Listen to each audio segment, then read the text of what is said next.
இனிமே பொரிச்ச புரோட்டா சாப்பிடறதுக்கு தூத்துக்குடி வரைக்கும் போக வேண்டிய அவசியமே கிடையாது. நம்ம தென்காசி மக்களுக்காகவே ஒரு அடிபொலியான கடை இருக்குங்க. இது தெரிஞ்சுக்க முன்னாடி நம்மள முதல்ல ஃபாலோ பண்ணிட்டு அப்படியே உங்க ஃப்ரெண்ட்ஸுக்கு ஷேர் பண்ணி விட்டுக்கோங்க.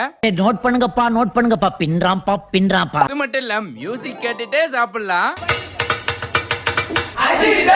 நம்ம திருநெல்வேலி டு தென்காசி போற வழியில ஆலங்குளம் அத்தியூரத்தை தாண்டி அடைக்கலப்பட்டினம் அப்படிங்கிற ஊர்ல தாங்க லொக்கேட் ஆயிருக்கு நம்ம கண்ணன் ஹோட்டல். இவங்க கிட்ட எல்லா வகையான ஃபுட்டு கிடைச்சாலும் எனக்கு ரீசெண்ட் டேஸா பிடிச்சது என்னன்னு பார்த்தோம்னா நம்ம பொரிச்ச பரோட்டா தான் சொல்லுவேன். உட்கார்ந்து சாப்பிடறதுக்கும் நல்லாவே இருந்தது. முதல்ல நாங்க ஒரு 3 பொரிச்ச பரோட்டா வாங்கினோம். அதை பாக்குறதுக்கே நல்ல கலர்ஃபுல்லா இருந்தது. சாப்பிடணும்னு அவ்வளோ ஆசையா இருந்ததுங்க. அடிஷனலா எக்ஸ்ட்ரா ஒரு பொரிச்ச பரோட்டா கேட்டோம்னா நம்ம கிட்ட கேட்கவே மாட்டாங்க. அப்படியே பிச்சு போட்டு அது மேல சால்னாவை வளவளன்னு ஊத்தி நம்மள அப்படியே சாப்பிட வைக்கும் போது அதோட டேஸ்ட் சும்மா அமிர்தம் மாதிரி இருந்ததுங்க. பொரிச்ச பரோட்டாவும் சிக்கன் ஃப்ரையும் சரி